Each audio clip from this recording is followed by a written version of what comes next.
Ô pessoal, tudo bem com vocês? Todo o programa vocês estão acostumados, eu sempre faço abertura falando hoje estamos aqui recebendo, só que hoje é diferente. Hoje eu não estou recebendo ninguém, na verdade eu estou sendo recebido. Eu estou aqui na casa desse camarada aqui, que é o Sérgio Nardini. Tudo bem com você, meu amigo? Querido. Tudo bom? Hoje eu sou anfitrião, hein? Você que está me recebendo, né? Obrigado pela visita. Imagina. Eu agradeço mesmo, porque olha, eu vou falar, eu escutei falar muito de você. Sério, cara? Eu vou ser honesto, eu não te conhecia. Isso é perigoso. Eu não te conhecia, eu nunca tinha ouvido falar de você, mas de uma semana para cá, tem muita gente falar de você e eu fiquei curioso, eu falei, eu quero ir lá conhecer ele, quero conversar com ele. Legal. Porque de tudo que eu escutei falar, mas quero que você detalhe mais.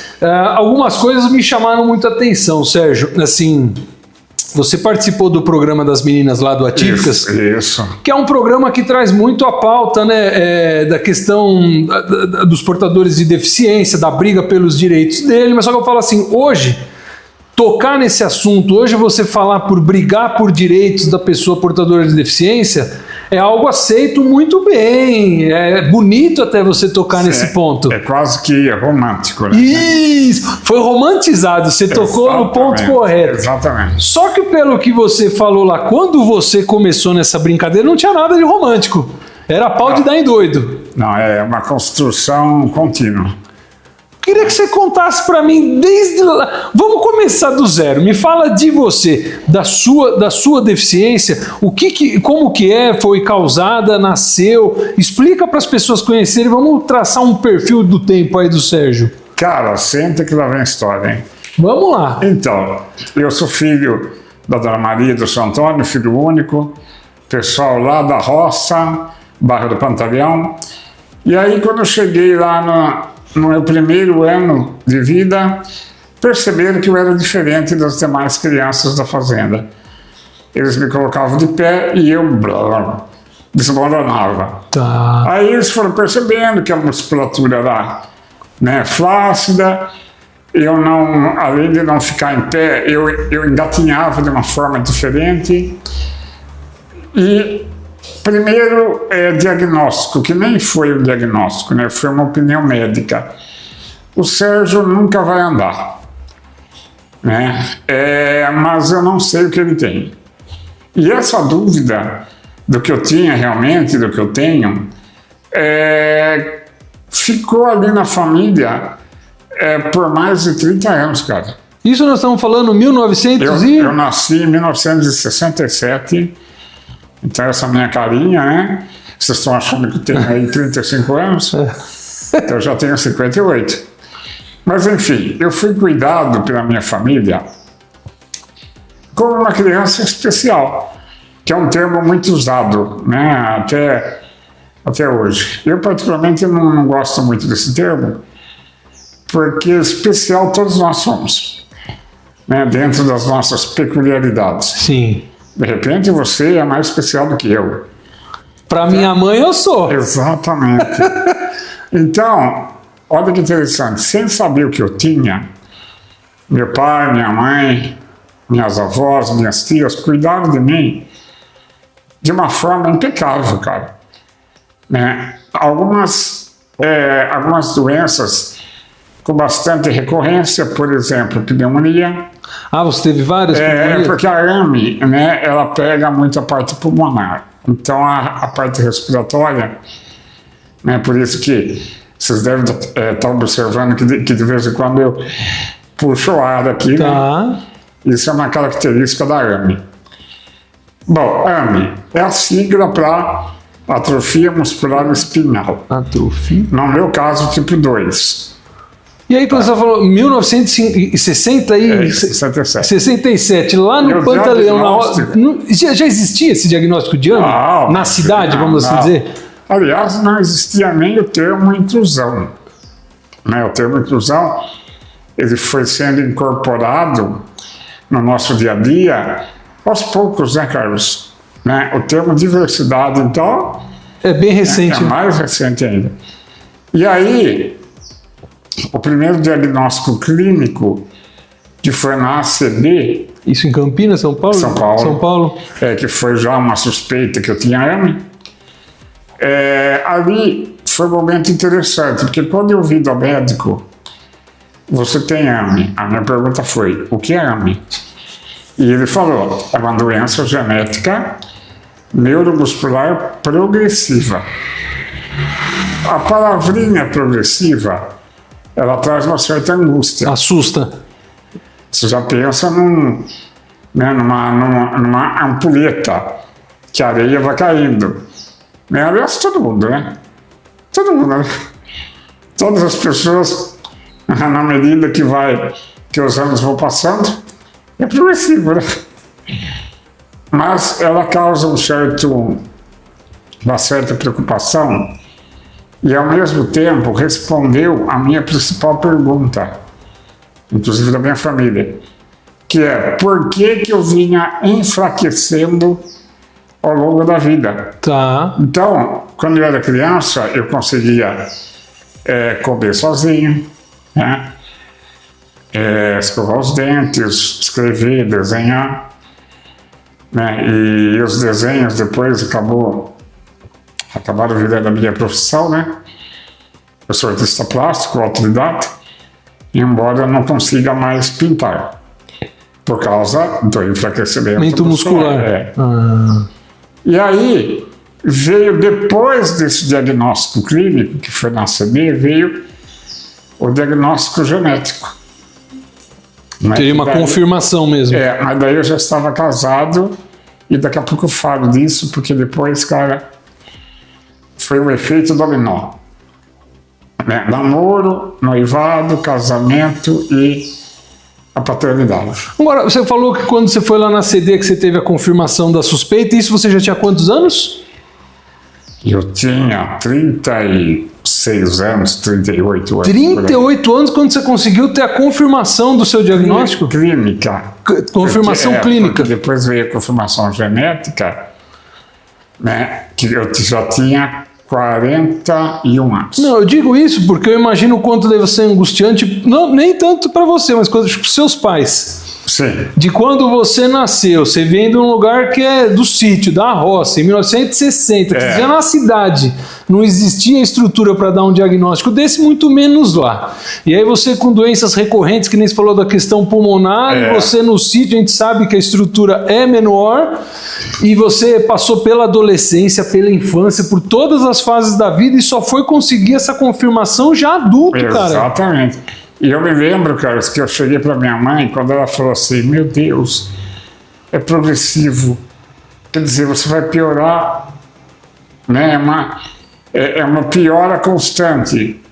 Eu falei para a mãe, fica tranquila, porque mesmo a senhora não sabendo o que eu tinha, eu era bem cuidado, imagina agora que você sabe, né? Que a gente sabe como que a senhora vai me cuidar, porque daí, Carlos, por que é importante o diagnóstico? Porque daí você faz exatamente conforme as orientações para ter uma melhora na qualidade de vida e uma prevenção, inclusive das doenças respiratórias que são bastante recorrentes. Isso mudou mesmo? Quando você teve a confirmação clínica, você conseguiu, através dos cuidados, ter uma melhora na qualidade de vida? Mudou, porque, por exemplo, aí veio... eu fiz um exame que chama polissomografia, e aí eu vinha tendo a apneia do sono constantemente. E o risco de uma apneia, no meu caso, é de uma parada cardiorrespiratória no meio da noite. E eu comecei a usar o BiPAP, que é um aparelho, ele não é invasivo, é uma máscara que me ajuda a respirar à noite. Cara, o meu sono mudou assim, a qualidade do meu sono mudou 200%. E uma noite bem dormida é um dia bem mais vivido, né? Sem... né? Quando você dorme mal, você sabe que o dia vai ser... Sim. Então, para você ver como que ajuda o diagnóstico, né? Me fala uma coisa que está me deixando muito assim, porque quando você conta que você só teve a confirmação com 38 anos... parece que a sua vida teve um hiato do dia que você nasceu até os 38. Pô, mas do 0 aos 38, muita coisa na vida de todo mundo acontece e na sua também. Com quantos anos você foi para a escola? Você se formou com quantos anos? Como que essa trajetória toda? Porque é muita coisa que eu estou imaginando aqui nesse meio tempo. Pois é, cara, foi uma vida louca, né? Escola, para você ter uma ideia, Carlos, quando eu fui matriculado numa escola pública, eu já sabia ler e escrever. Por quê? As minhas tias e minha avó, né, as minhas tias, a minha avó era analfabeta, né, a dona Pierina ali, tinha um conhecimento fantástico e só não sabia ler e escrever. O conhecimento que ela tinha era... Eles tinham tanto cuidado comigo que eles tinham medo que eu estudasse numa escola tradicional. E elas me alfabetizaram em casa. Aí veio meu pai e falou, não, eu vou matricular o Sérgio na escola. Graças a Deus meu pai teve essa visão que mudou o rumo. Nessa idade você já usava cadeira de roda? Sempre usei. Sempre, tá. Que eu nunca andei. Tá. Na verdade, eu mais sentava no sofá do que usava cadeira de rodas. A cadeira de rodas mesmo eu vim usar diariamente já com 9 anos. Eu ficava muito no sofá. Porque quando você foi para a escola, você foi com quantos anos já? 8 anos. Tá. 8 anos. Aí, o primeiro ano, inclusive, a gente ia a pé. Quer dizer, quem ia a pé era minha mãe, né? Ela empurrava a minha cadeira. Eu ia sentadão na cadeira de roda, atravessava a cidade e ia lá no Rangel. Bom, resumindo, no dia da matrícula, da minha matrícula na escola, a minha matrícula foi cancelada. Porque meu pai falou, né, que eu era cadeirante, eu era, né, uma criança com deficiência física, eu não andava. E a secretaria da escola, a direção da escola me encaminhou para uma instituição especializada em crianças com deficiência intelectual.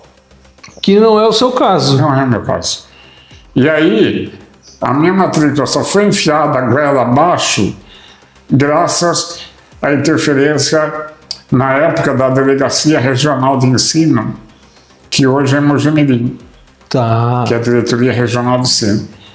Até o prefeito da cidade aqui, na época, abraçou ali aquela causa e me ajudou muito para efetivar a minha matrícula. E eu estudei no Rangel 8 anos. Mesmo na marra, porque não queriam. Não queriam no começo, porque depois não demorou muito para eles perceberem que eles cometeram um erro, né? Não era um bicho de 7 cabeças, né? Agora eu pergunto para você, você acha que ali aquela recusa da matrícula e o encaminhamento para uma instituição especializada foi preconceito? Acho que foi ignorância, na época... Falta de conhecimento que gerou uma atitude discriminatória. Sim. Então, a experiência que eu tive no Rangel, cara, foi determinante para tudo o que aconteceu na minha vida depois. A escola do meu coração. Logo eu fui acolhido, e aí eu percebi a diferença entre inclusão e acolhimento. Ótima colocação. Já que a inclusão está tão na moda, você falou do negócio legal. É diferente inclusão e acolhimento? Explica para o pessoal. Então, incluir é relativamente fácil você colocar um aluno dentro da sala de aula. Mas, cara, todo o aparato que exige a preparação dos educadores, todo material pedagógico adaptado e tudo mais, tem uma outra questão que vai além disso, que é o acolhimento humano, tá? É o olhar, tá? É a forma como, por exemplo, desde o professor na sala de aula até a merendeira vai olhar e lidar com aquele aluno que tem deficiência. E isso foi construído no Rangel ao longo do tempo que eu fiquei lá. Entendeu? Por quê? Quando a minha matrícula foi aceita por força Da diretoria de ensino, aquilo foi inclusão. Aquilo foi uma inclusão. Mas, de fato, ela veio, foi um processo... O que você chama de inclusão, de cortar, o que você chama de inclusão é enfiar a goela abaixo. O acolhimento é quando as pessoas de bom grado querem ter você junto. O mesmo acontece no mercado de trabalho, viu? Porque a pessoa com deficiência, ela entra numa empresa por força da lei de cotas, ela foi incluída. Incluída. Mas e o dia a dia do trabalho? Lá Não tem acolhimento. No ambiente do trabalho. Como é que é? Um surdo, uma pessoa que é surda, entrou na empresa, ok, foi contratada, viva. No dia a dia, ela vai ter um intérprete de Libras para ajudar ela, por exemplo, em reuniões da gestão? Entendeu a diferença? Sim. E o Rangel? Mas não, eu vou falar a verdade, nunca na minha vida tinha parado para pensar nisso que você está falando. Então, e é cultural, viu, Carlos? É cultural, tá? É cultural. Uma empresa, quando ela inclui, a inclusão tem que estar no DNA da empresa e o mesmo acontece na escola. Né? O que é estar no DNA? Tudo que a empresa ou a escola desenvolve tem que ser pensado com esse olhar, né? Esta ação, este evento, esta aula, todos estão aproveitando da mesma forma? É aí que entram os direitos, né? Agora, acolhimento é algo que vem de dentro do ser humano, tá?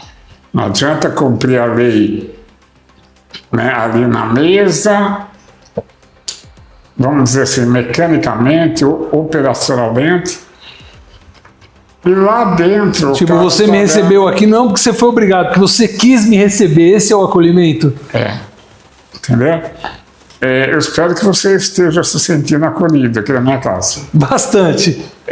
Mas então, e aí, Dom Rangel, depois eu fiz faculdade. Mas peraí, antes de chegar na faculdade, me conta uma coisa. Hoje em dia, tá uma coisa muito assim de falar a palavra bullying. Na minha época de escola não existia o termo bullying.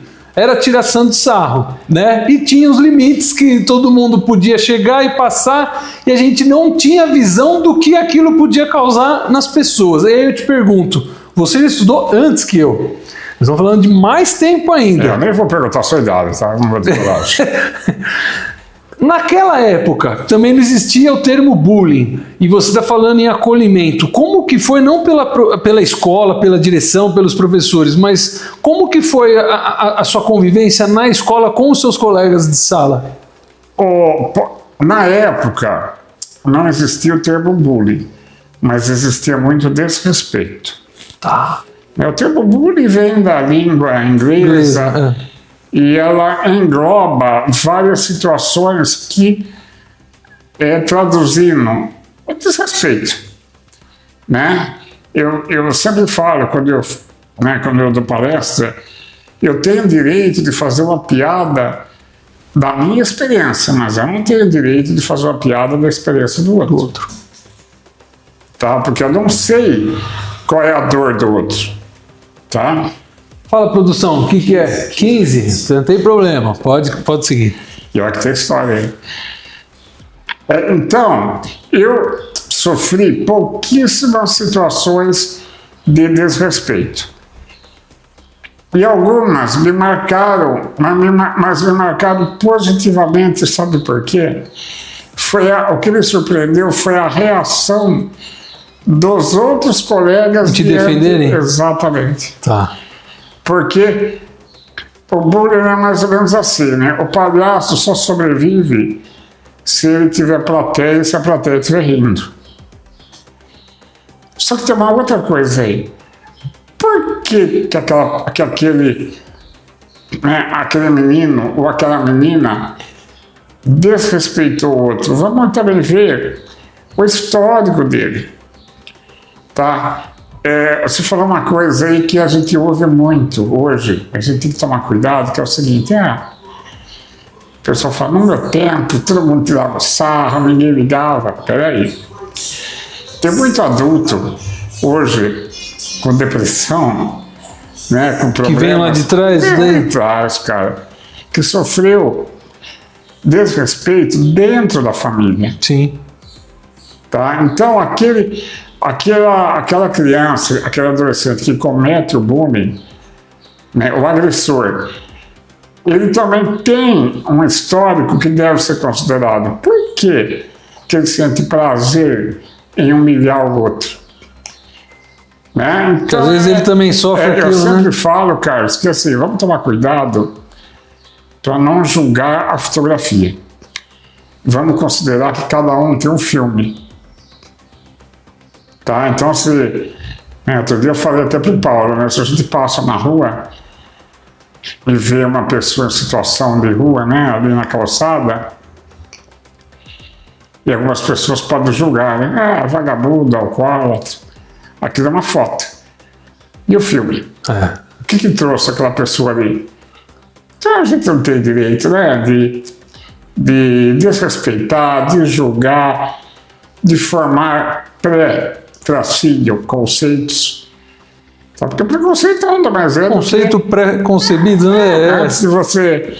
Que nem sabe o assunto e já está dando pitaco. De repente você chegou aqui na minha casa hoje, eu não te conhecia, você veio com um pré-tracínio conceito a meu respeito. Né? E aí, na convivência, você vai quebrando e vai mudando o olhar a meu respeito. E, consequentemente, em relação a outras pessoas com deficiência também. Isso que você está falando é um negócio interessante. Não é... Acho que todo mundo, as pessoas, não sei se por autodefesa, as pessoas criam pré-conceitos em relação a tudo. E quando a gente fala na questão da deficiência, as pessoas têm preconceito quanto à capacidade das pessoas. E aí o que você falou, no dia a dia, na convivência, vai se quebrando isso. Só que, de novo, hoje é muito fácil falar disso. Como que foi para você, lá atrás, ter feito todo esse tempo de Rangel e você falou, você fez faculdade? Então, eu fiz faculdade depois de 20 anos fora dos bancos escolares, viu? Ah, já adulto, mais adulto ainda. Foi a minha esposa que me incentivou Sério? a desengavetar aquele sonho. Aí eu fiz marketing. Caramba! Né? Eu fiz marketing e você fala de preconceito em relação às pessoas com deficiência. Nesse caso, tem um termo que chama capacitismo. Eu já ouvi isso daí, mas explica que já ouvi esse termo. É quando você julga, avalia, ou quando você tem uma percepção, uma concepção daquela pessoa que tem deficiência, baseada somente na limitação dela, e não numa capacidade que provavelmente está ali escondidinha, porque quando eu chego nos lugares, o que chega primeiro é a cadeira de rodas. Tá. Quando eu saía nos barzinhos para paquerar, era difícil quebrar esse estereótipo, porque o que chegava primeiro era a cadeira de rodas. Né? Então, quando a pessoa me olha, e isso eu falo em relação a qualquer tipo de deficiência, um cego, um surdo, a pessoa olha e ela foca, ela evidencia na cabeça dela a incapacidade. Ela não vê a deficiência simplesmente como uma característica. Ela não vê o todo, ela vê um ponto só. Sabe por quê? É por isso que a ONU, ela colocou, depois de uma pesquisa mundial, o termo correto é pessoa com deficiência. Não é deficiente e não é portador de necessidade especial. É pessoa com deficiência. Com deficiência, esse é o termo que deve ser usado. Sabe por quê? O que vem antes dessa frase? A pessoa. E depois... Que todos nós somos pessoas. Com deficiência. Tá? Então essa que é a ideia do capacitismo. Quando a deficiência pauta a sua avaliação né? E isso em qualquer situação. No caso, foi o que aconteceu com você na escola, a pessoa te julgou incapaz de estudar por causa de uma deficiência física, nem era intelectual. Exatamente. Caramba, eu fico encantado, porque eu fico imaginando, você falou em fotografia e filme, eu fico imaginando o filme da sua vida passando por tudo isso, e aí você falou que a sua esposa que te influenciou e te incentivou a ir fazer a faculdade. Aí eu estou aqui tentando também imaginar como que foi, quando que você conheceu sua esposa, como foi você conhecer a pessoa, conversar, e chavecar, conta essa parte aí, cara. Eu sempre me dei bem em salas de bate-papo da internet. Tá. Porque lá, nesses ambientes virtuais, não era a cadeira de roda que chegava primeiro. É o conteúdo intelectual. Exatamente. E eu conheci a Elisângela, uma mulher maravilhosa, uma professora de matemática da rede estadual. Eu e ela, morando em Amparo, a gente se encontrou numa sala de bate-papo de São Paulo. Os dois conversando ali, e aí, você é de São Paulo? Não, eu sou do interior. Ah, que legal, eu também. Mas não, da região de Campinas. Ah, que legal, eu também. Mas que cidade? Amparo. Eu também. E aí a gente se conheceu, depois desse primeiro contato, a gente se conheceu numa choperia, que é Amparo, 7 meses depois de conversar somente por telefone.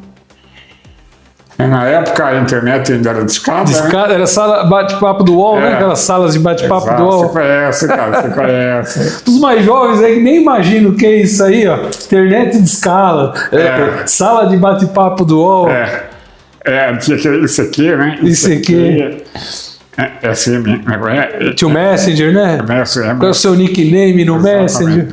Sabe o que eu quero meu? Profano. Profano? Vai ver no nível.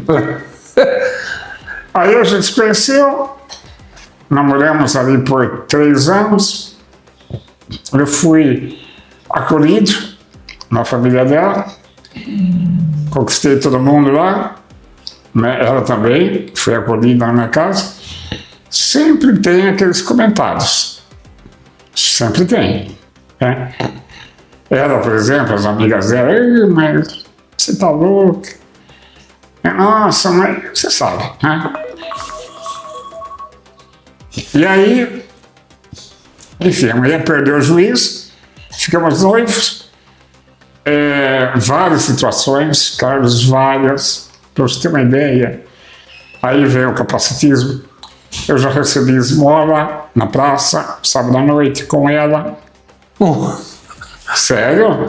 Por quê? Se está um cadeirante com uma mulher na praça, qual que é? As pessoas passam e olham. A maioria, quem pensa, ou é cuidadora, ou é a irmã dele que trouxe ele para passear. Tá? E uma vez passou uma senhora com sacola, eu estava na cadeira, ela estava do meu lado, né, de mão dada ali, tentando namorar como um casal convencional. A mulher tirou a carteira da sacola, pegou umas moedinhas e colocou no meu colo.